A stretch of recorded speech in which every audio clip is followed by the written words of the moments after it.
அமரர் கல்கியின் சிவகாமியின் சபதம் பாகம் 1 31ஆம் அத்தியாயம். வைஜெயந்தி. வழித்துணையாக கிடைத்த இந்த வீரன் எந்த மயூர சன்மனை பற்றி கூறி வந்தானோ அதே மயூர சன்மனை குறித்து ஏற்கனவே புத்த பிக்ஷு கூறியிருந்தது பரஞ்சோதியின் ஞாபகத்தில் இருந்தது.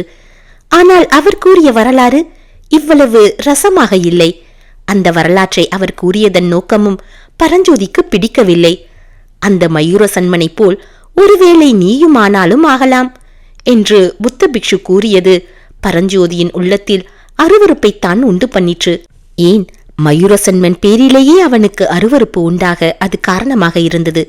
ஆனால் இப்போது மயூரசன்மன் செய்த வீர போரையும் உடம்பில் 36 காயங்களுடன் அவன் பல்லவ மன்னனின் முன்பு கொண்டு வந்து நிறுத்தப்பட்டதையும் அறிந்ததும் அவன் மீது பரஞ்சோதியின் மரியாதை பன்மடங்கு வளர்ந்தது.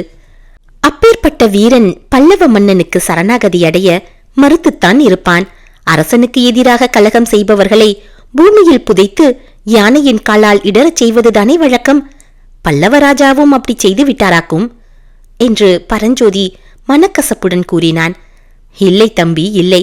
சாதாரணமாய் அங்க, வங்க, கலிங்க, காஷ்மீர, காம்போஜ தேசங்களின் ராஜாக்களை இருந்தால் அப்படித்தான் செய்திருப்பார்கள்.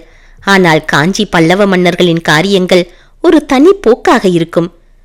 பல்லவ மன்னர் என்ன செய்தார்? மயூரசன்மனை மன்னித்ததோடு அவனுடைய வீரத்தை மெச்சி அவன் ஸ்தாபித்த ராஜ்யத்தை அவனுக்கே திருப்பிக் கொடுத்து விட்டார். அவரே நேரில் சென்று மயூரசன்மனுக்கு முடிசூட்டிவிட்டு வந்தார்.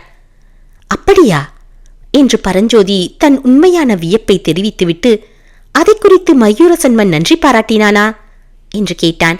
மயூரசன்மன் மட்டுமல்ல, அவன் ஸ்தாபித்த கதம்ப வம்சத்தில் பிறந்தவர்கள் எல்லாரும் சென்ற 200 வருஷத்துக்கு மேலாக பல்லவர்களுக்கு கப்பம் செலுத்திக் கொண்டு நன்றியுடன் இருந்து வந்தார்கள். கிருஷ்ணை, துங்கபத்திரை நதிக்கரை ஓரமாய் அவர்களுடைய ராஜ்யமும் பெருகி வந்தது. கொஞ்ச காலத்துக்கு பிறகு வைஜெயந்தி பட்டணத்தில் தங்கள் தலைநகரை ஸ்தாபித்துக் கொண்டார்கள். அவர்களுக்கு ஆபத்து நேர்ந்த சமயங்களில் பல்லவ மன்னர்களும் வேண்டிய உதவி புரிந்து வந்தார்கள். 20 வருஷத்துக்கு முந்தி புலிகேசியின் சிற்றப்பன் மங்களேசன் கதம்ப ராஜ்யத்தின் மீது படையெடுத்த செய்தி தெரியுமோ இல்லையோ? தெரியாதே, அது என்ன விஷயம் என்று பரஞ்சோதி ஆவலுடன் கேட்டான். ஆமாம், நீ சிறு பிள்ளை, உனக்கு எப்படி அது தெரிந்திருக்கும்? இப்போது ராட்சச விஸ்வரூபம் கொண்டு பல்லவ சாம்ராஜ்யத்தின் மீது படையெடுத்து வருகிறானே, இந்த புலிகேசியும் இவனுடைய தம்பிமார்களும் சிறு பிள்ளைகளாக இருந்தபோது இவர்களுடைய சிற்றப்பன் மங்களேசன் என்பவன் வாதாபி ராஜ்யத்தை ஆண்டு வந்தான். அவனுக்கு திடீரென்று அயல் நாடுகளை கைப்பற்றி பெரிய சக்கரவர்த்தி ஆக வேண்டும் என்ற ஆசை உண்டாயிற்று. துங்கபத்திரையை கடந்து கதம்ப ராஜ்யத்துக்குள் பிரவேசித்தான். வைஜெயந்தி நகரம் வரையில் வந்து அந்த நகரத்தை முற்றுகை போட்டுவிட்டான். அப்போது வடக்கு மண்டலத்து பல்லவ சைனியம்தான் கதம்ப ராஜாவின் ஒத்தாசைக்கு சென்றது. வைஜெயந்தி பட்டணத்துக்கு அண்மையில் பெரிய யுத்தம் நடந்தது. யுத்தத்தின் முடிவு என்ன ஆயிற்று? கேட்பானேன். வீர பல்லவ சைனியம்தான் ஜெயித்தது. சாளுக்கியர்கள் தோற்று பின்வாங்கி ஓடினார்கள். ஆஹா, அப்போது மட்டும் அந்த சாளுக்கர் படையை பல்லவ சைனியமும் பின்தொடர்ந்து போய் அடியோடு நிர்மூலம் செய்திருந்தால் இப்போது இந்த யுத்தமே வந்திருக்காது என்றான் அவ்வீரன். அந்த பழைய வரலாறுகளை எல்லாம் அறிந்து கொள்ளுவதில் பரஞ்சோதிக்கு ரொம்பவும் சுவாரஸ்யமாயிருந்தது. யுத்தங்களை பற்றியும் அவை நடந்த முறைகளை பற்றியும் வெற்றி தோல்விகளை பற்றியும் தெரிந்து கொள்ள அவனுக்கு மிகவும் ஆவலாயிருந்தது. நிலா இல்லாத முன்னிரவில் வழிப்பிரயாணத்தின் அலுப்பு தெரியாமல் இருப்பதற்கும் அது ஏதுவாயிற்று. தோல்வியடைந்து ஓடிய சலுக்க சைனியத்தை பல்லவ சைனியம் ஏன் தொடர்ந்து போகவில்லை என்று அவன் கேட்டான். அதற்கு பல காரணங்கள் உண்டு. முக்கியமான காரணம் என்னவென்றால், வைஜெயந்தி பட்டணத்துக்கு அருகில் நடந்த யுத்தத்தில் பல்லவ சைனியம் ஒரு பெரிய நஷ்டத்தை அடைந்தது. பல்லவ சேனாதிபதி அந்த போரில் உயிர் துறந்தார். பரஞ்சோதியின் நினைவு சட்டென்று வேறு பக்கம் திரும்பியது. ஐயா, அந்த வீர பல்லவ சேனாதிபதியின் பெயர் என்ன என்று அவன் கேட்டான். நீ கேள்விப்பட்டதில்லையா? சேனாதிபதி கலிப்பகைதான், இப்போதுள்ள கலிப்பகையாரின் மாமன். கேள்விப்பட்டிருக்கிறேன். அந்த வீர புருஷரை மனம் செய்து கொள்வதாக இருந்த திலகவதியாரை பற்றியும் கேட்டிருக்கிறேன் என்று பரஞ்சோதி பக்தி பரவசத்துடன் கூறினான். உனக்கு எல்லாம் தெரிந்திருக்கிறதே, நீ பெரிய சைவன் போலிருக்கிறதே என்றான் அவ்வீரன். ஆம் ஐயா, என் உற்றார் உறவினர் எல்லாரும் சைவர்கள். திருநாவுக்கரசு அடிகளை தரிசிப்பதற்கென்றே நான் கிளம்பி காஞ்சிக்கு வந்தேன் என்று கூறி பரஞ்சோதி சட்டென்று நிறுத்தினான். அப்படியா தம்பி, நானும் சைவன்தான். திருநாவுக்கரசரை நீ காஞ்சியில் தரிசிக்கவில்லையா? இல்லை. ஏன்? அதற்குள் இந்த வேலை வந்துவிட்டது. எந்த வேலை? பரஞ்சோதி சற்று நிதானித்து, ஐயா, என்னுடைய வேலை என்ன என்பது பற்றி நீங்கள் ஒன்றும் கேட்காவிட்டால் நான் பொய் சொல்ல வேண்டிய அவசியமும் ஏற்படாது என்றான். ஆஹா, நீ வெகு புத்திசாலி பிள்ளை என்றான் அவ்வீரன். பிறகு சொன்னான், தம்பி, உன் மாதிரியே எனக்கு ஒரு புதல்வன் இருக்கிறான். உன் வயதேதான் அவனுக்கும்.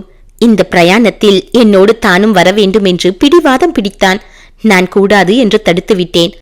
அதனால் அவனுக்கு என் பேரில் கோபம். இப்படிப்பட்ட ஒரு வீர தந்தையை பெற்ற அதிர்ஷ்டசாலியை குறித்து பரஞ்சோதியின் மனதில் சிறிது பொறாமை உண்டாயிற்று. அந்த தகாத எண்ணத்தை பரஞ்சோதி மறக்க முயன்றவனாய், ஐயா, வைஜெயந்தி யுத்தத்தை பற்றி கூறி இடையில் நிறுத்திவிட்டீர்களே. அந்த போரில் சேனாதிபதி கலிப்பகை உயிர் துறந்ததாக சொன்னீர்கள். ஆனால் பல்லவ சைனியத்துக்கு வேறு சேனாதிபதி கிடைக்கவில்லையா? தோற்று ஓடிய சாளுக்கியர்களை தொடர்ந்து பல்லவ சைனியம் ஏன் போகவில்லை என்று கேட்டான். விசித்திர சித்தர் என்று பட்டப்பெயர் பெற்ற காஞ்சி சக்கரவர்த்தியை நீ பார்த்திருக்கிறாயா தம்பி என்று பொருத்தமில்லாமல் கேட்டான் அவ்வீரன். பரஞ்சோதி மௌனம் சாதித்தான்.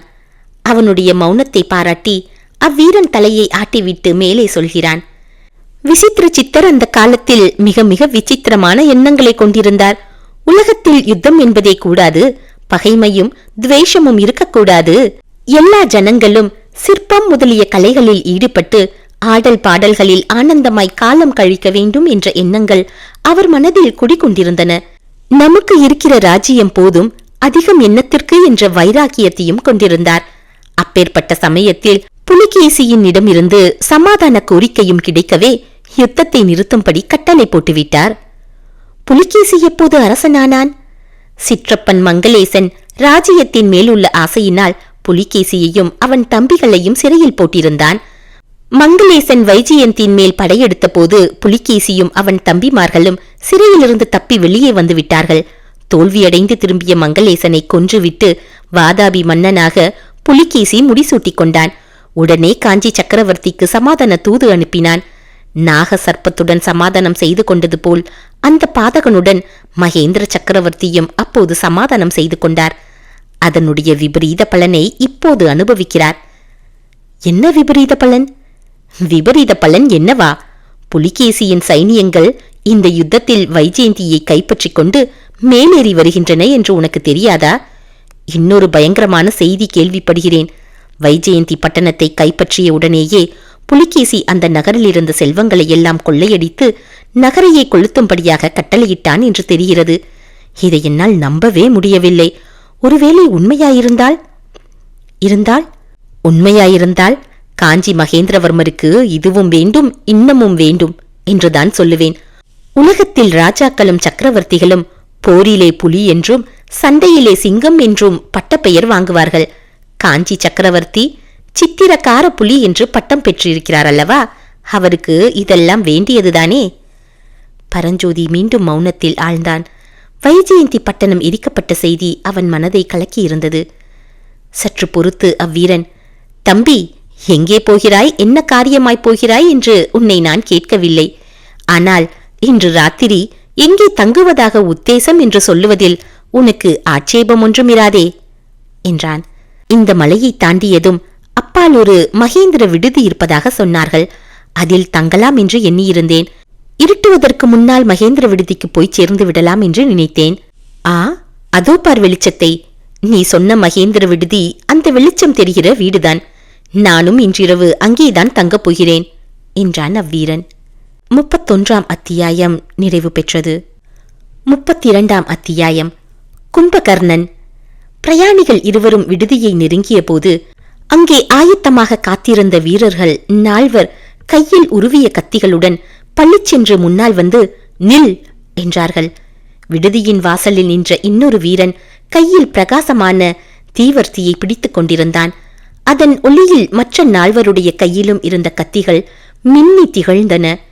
அப்போது அந்த குதிரை வீரன் தன் அங்கியின் உள்ளிருந்து ஏதோ ஓர் அடையாளத்தை எடுத்துக்காட்டவே அந்த வீரர்கள் 4 சிறிது மரியாதையுடன் ஒதுங்கி நின்று அவனுக்கு வழிவிட்டு பின்னால் வந்த பரஞ்சோதியை அணுகினார்கள்.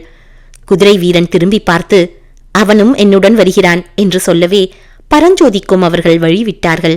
மூத்த பிரயாணி விடுதி தலைவனிடமும் மேற்சொன்ன அடையாளத்தை காட்டி, நாங்கள் இருவரும் இன்று இரவு விடுதியில் தங்க வேண்டும், குதிரைகளுக்கும் தீனி வேண்டும் என்றான்.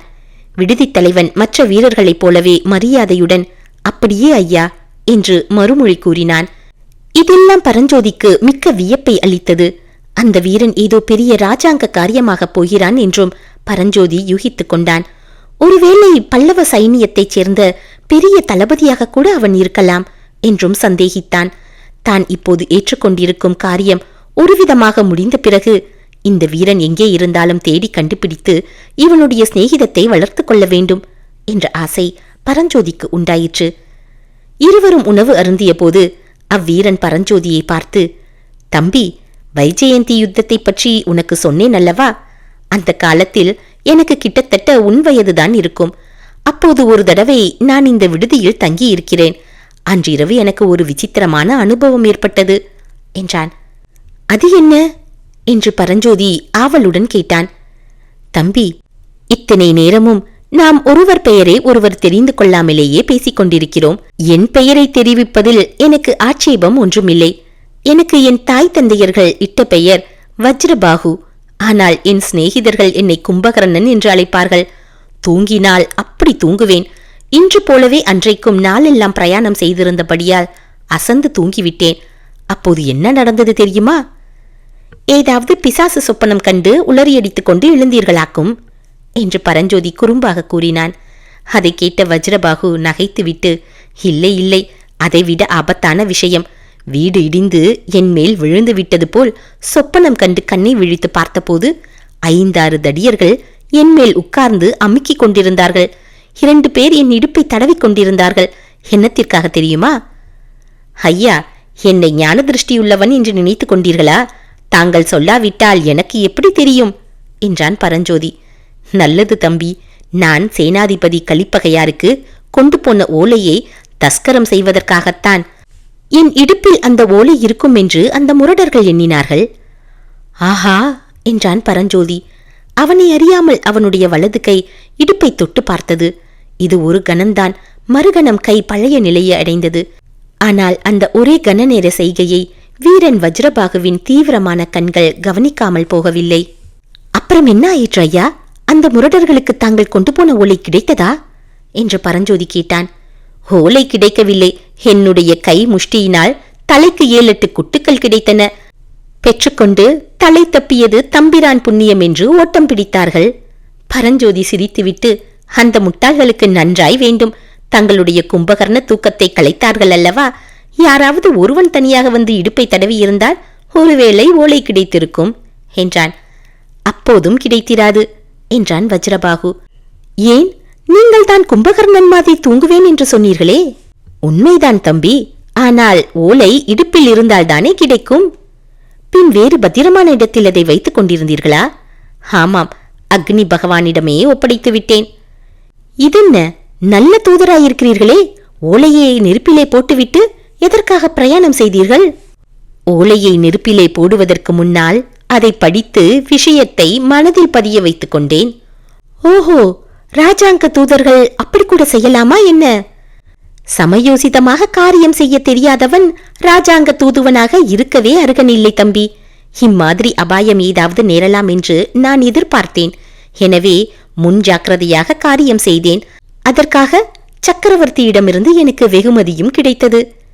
இதையெல்லாம் கேட்ட பரஞ்சோதியின் உள்ளம் பெரிதும் குழப்பத்துக்கு உள்ளாயிற்று.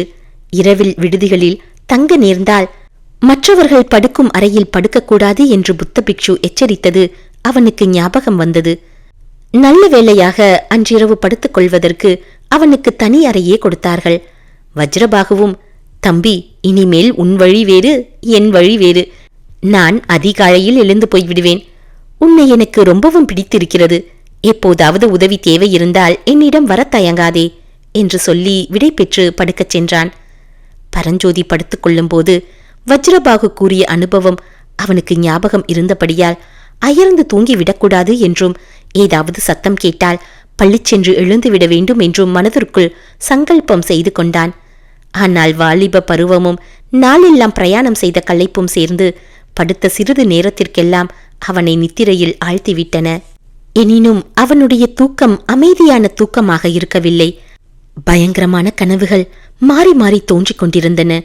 செந்நிற புரசம் பூக்கள் நிறைந்த பிரதேசத்தில் ஆவி வடிவித்த குதிரை வீரர்களுக்கு மத்தியில் தானும் ஒரு ஆவி வடிவமாகி ஓயாது சுற்றி அலைந்து கொண்டிருப்பதாக அவனுக்கு தோன்றியது. அலைந்து அலைந்து களைத்து போன பிறகு ஒரு மலை குகையில் அவன் போய் படுத்துக் கொள்கிறான். கனவிற்குள் தூங்குவதாக கனவு காண்கிறான். ஆனால் அந்த தூக்கத்திலும் நினைவு இருந்து கொண்டிருக்கிறது. கண்கள் மட்டும் மூடி இருக்கின்றன. பிசாசுகள் ஒன்று மாற்று ஒன்று வந்து அவனுடைய இடுப்பை தடவுகின்றன. நல்ல வேளை, ஓலை இடுப்பில் இல்லை, தலைக்கு அடியில் வைத்துக் கொண்டிருக்கிறோம் என்று தோன்றுகிறது. கண்ணை திறந்து பார்த்தால் அந்த பிசாசுகள் ஓடிவிடும் என்று அவன் எண்ணுகிறான். ஆனால் எவ்வளவு முயன்றும் கண்களை திறக்கவே முடியவில்லை. அப்புறம் எங்கேயோ வெகு தூரத்தில் ஒரு கொல்லிவாய் பிசாசு காணப்படுகிறது. அதை அழைத்து கொண்டு ஒரு கரும் பிசாசு அவனை நோக்கி வருகிறது. அருகே அருகே அவை நெருங்கி வந்து கொண்டிருக்கின்றன. கொல்லிவாய் பிசாசின் வாயில் உள்ள தீயின் ஒளியினால் அவனுடைய மூடியுள்ள கண்கள் கூசுகின்றன. கடைசியில் அந்த ஒளியின் கடுமையை பொறுக்க முடியாமல் கண்ணிமைகள் திறந்து கொள்கின்றன. ஆனால் எதிரில் வந்தவை கொல்லிவாய் பிசாசும் இல்லை, கரும் பிசாசும் இல்லை என்பதை அவனுடைய திறந்த கண்கள் தெரிவிக்கின்றன. வீரன் வஜ்ரபாகுவும் அவனுக்கு பின்னால் கையில் விளக்கு ஏந்தி கொண்டு அந்த விடுதியின் தலைவனும் தான் வந்து கொண்டிருந்தார்கள். பரஞ்சோதி திடுக்கிட்டு எழுந்து உட்கார்ந்தான். அவனுடைய வலது கை அருகில் தரையில் கிடந்த வேலை பற்றியது. 32ஆம் அத்தியாயம் முடிவு பெற்றது.